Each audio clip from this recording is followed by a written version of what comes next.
Thank you again for having me. So here are our conflicts of interest. We've covered the WHO conditional recommendations that non-sugar sweeteners are not to be used, and the issues with this recommendation and the reverse causality, prevalent baseline analyses, and how research community are in agreement that this may not be the best method to analyze cohort data. And so our objective was to look at the global scale of low and no-calorie sweetener recommendations, how in agreement or not in agreement they are, and look at it systematically and investigate the global heterogeneity of recommendations. And so we aim to clarify the prevailing clinical and public health recommendations of low and no-calorie sweeteners on a global scale. So Tauseef and I both searched the gray literature that's out there, as well as using some manual searches and Googling some stuff. We included all available guidelines on public health, and then all available guidelines that mention low and no-calorie sweeteners in clinical practice guidelines, and we will be looking at all available clinical practice guidelines. We just had little time to do this.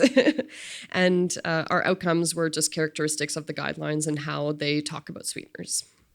So I will start off with the public health guidelines. So we used the WHO FAO website of all public health guidelines and just scraped that. And I've made this map of what are the recommendations of low and no-calorie sweeteners. So in red, our low and no-calorie sweeteners are not being recommended by their dietary guidelines. In gray, like this lighter gray, it's that there's no public health guideline available or no dietary guideline on that country level that I was able to find, at least. In yellow is the low and no-calorie sweeteners are permissive and acceptable, and I'll show you some examples of what I mean with that. In green, you can barely see any green, but there's two countries in green in here where low and no-calorie sweeteners are recommended. In orange is mixed messaging, and then in this darker gray is that low and no-calorie sweeteners are mentioned, they have a dietary guideline, but there's no mention of low and no-calorie sweeteners. So we'll go through that. This is similar to the map. There's 230 some odd countries in the world. 129 of them do not have dietary guidelines that I was able to find. Of those that do have dietary guidelines, only 36 of them actually mention low and no-calorie sweeteners in their guidelines. And of those 36, here is kind of the breakdown of what I was just showing in the previous graph.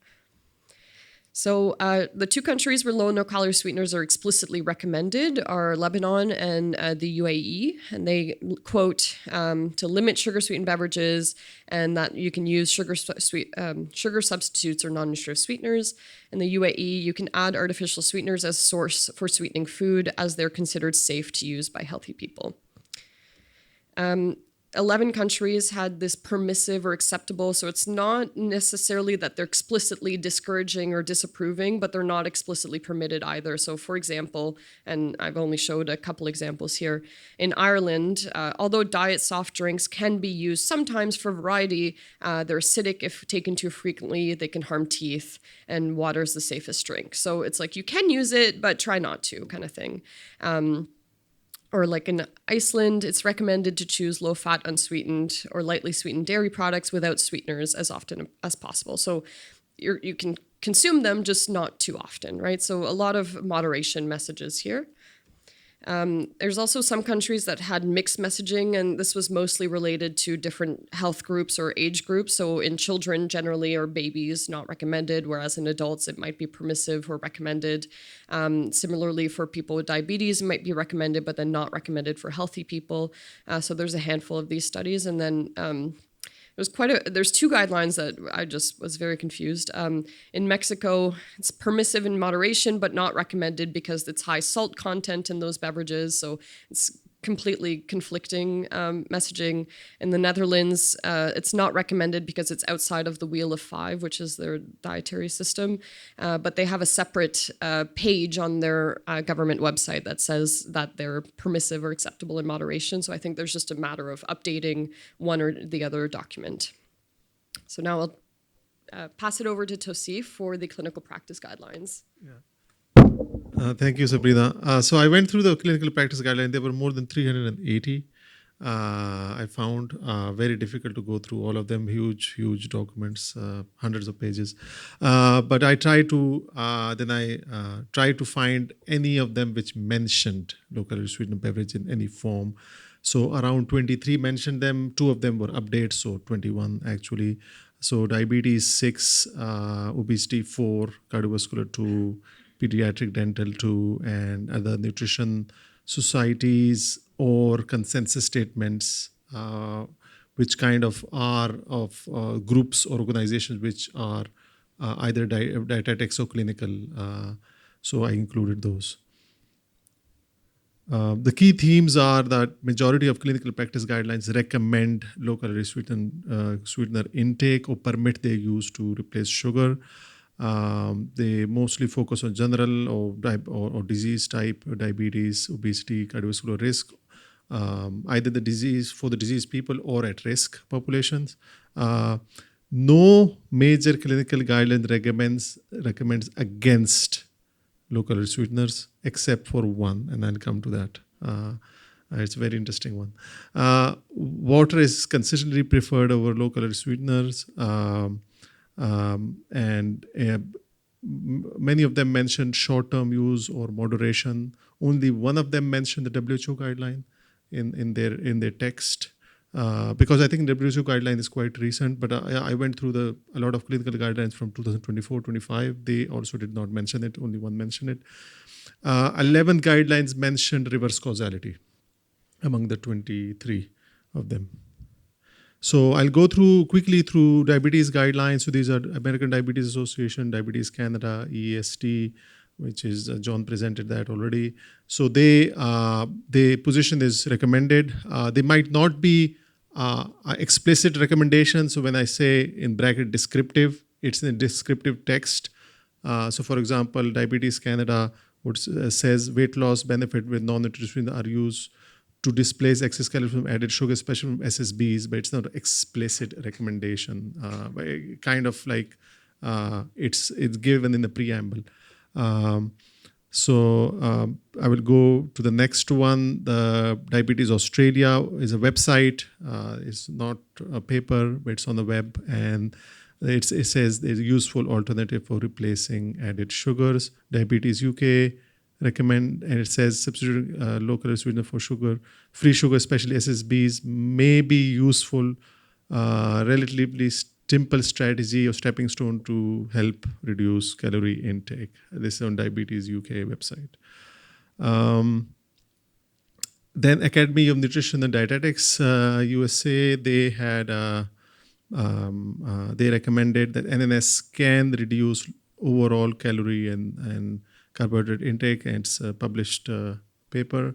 It's a journal article. And then the Chinese guidelines, I think they were written in 2022, published in English in 2024. So I went through that. So it's actually permissive. So all these societies of the Chinese, like the 5 societies given, so I highlighted Chinese Diabetes Society, but the other societies also, so they all put together. So they write non-nutritive sweeteners have no significant effect on fasting blood glucose, HbA1c, and BMI in patients with type 2 diabetes. But it doesn't say use it. It just says it have no significant effect. So I've written it as permissive.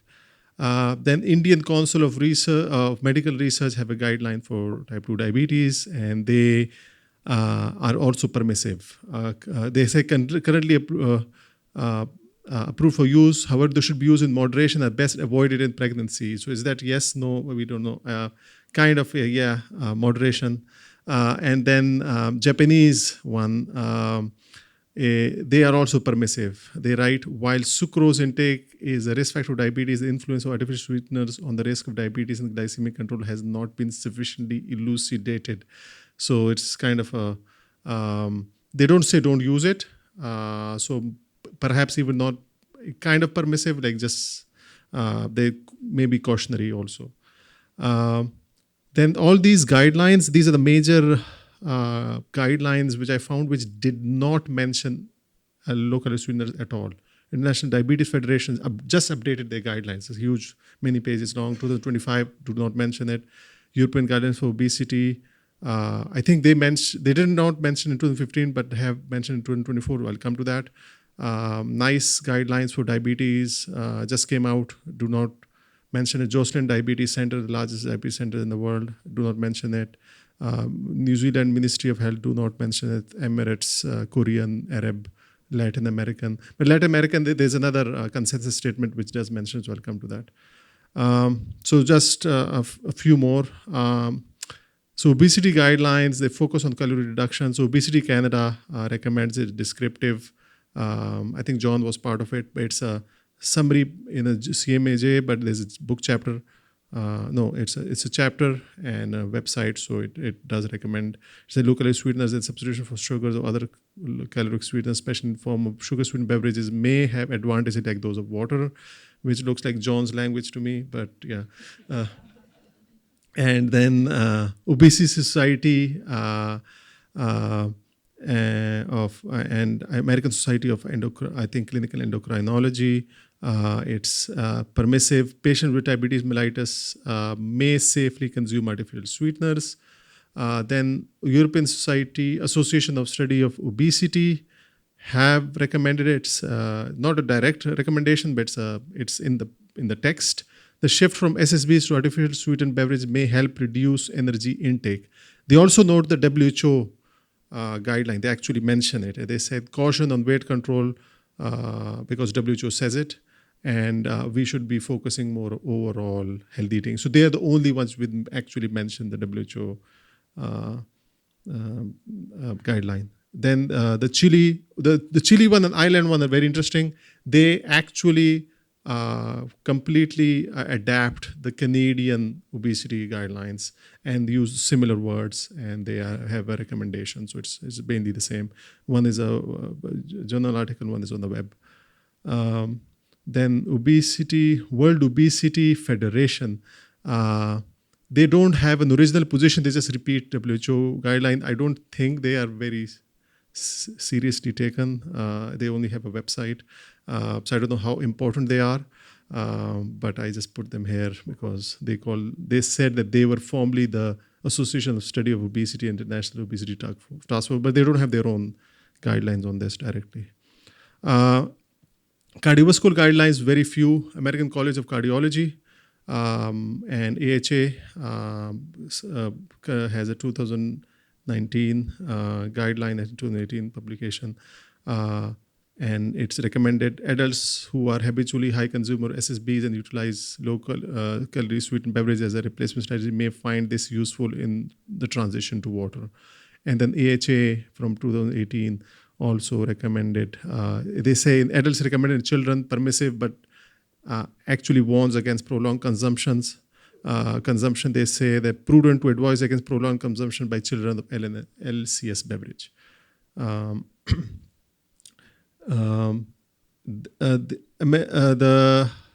AHA has multiple, I think, updates, but this is the latest one with ACC with the cardiology one. So AHA is a separate one too. And now pediatric and dental. So American Academy of Pediatrics actually recommended individually affected by certain conditions may benefit from the use of non-nutritious sweeteners if substituted for caloric sweeteners. And then Canadian Dental Association recommends that healthcare providers should advise to try to prescribe drugs utilizing sugar substitute whenever possible. So this probably refers more to the drugs that people take that don't have sugar. So it's against like dental caries, but it's kind of a recommendation.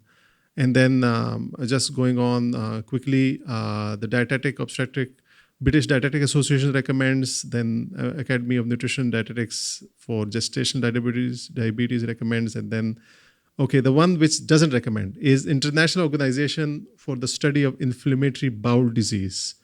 So they do not recommend it at all because they say in Crohn's disease, ulcerative colitis, it may be prudent to limit intake of maltodextrin-containing food and artificial sweeteners. So all of them, so they all say. So I think this is understandable because anything that can affect the gut. So they're just being cautionary here. And then consensus statements, there have been consensus statements lately. One was the international expert, I think 46 experts in that. It was a recommendation there. Then Ibero-American, this is the one I found for Latin America, low-calorie sweetener, and they have a recommendation, the use of LNSCS in programs of weight reduction, replacing sucrose or simple sugar. LNCS may favor weight loss and weight maintenance. And then American Diabetes Association. This is just the old one. So the new one, 2025, I presented in the first page, I guess. So in conclusion, you want to say first? So there's a gap in dietary guideline availability around the world. I think either they're not publicly available or they just don't have a dietary guideline. So I think there's an opportunity there. As well, of the guidelines that do have low and no calorie sweetener messaging, most low and no calorie sweeteners are not recommended, and 17% of them have a lack of a clear positioning, which is a disconnect from what Tauseef has just shown with the clinical practice guidelines. Generally, low and no calorie sweeteners are not recommended for children and babies, and some dietary guidelines are internally inconsistent. So again, opportunities for harmonization. And to summarize the clinical practice guidelines, I think almost all of them are aligned in recommending or permitting low-calorie sweeteners as sugar replacements. Diabetes and obesity guidelines, many of them did not mention low-calorie sweeteners, even though I went through 38 diabetes guidelines and some, I think, 40 obesity guidelines. So very few mentioned. So the one that mentioned, I listed them. The rest do not actually mention it at all. Obesity guidelines, a lot of obesity guidelines say reduce sugar, but they don't say what to take. So that's the problem. And I said, like, there's no options given. And the WHO guidelines is only influenced by two. Actually, one of them is, I think, non-serious. And half of the guidelines mention reverse causality. Thank you.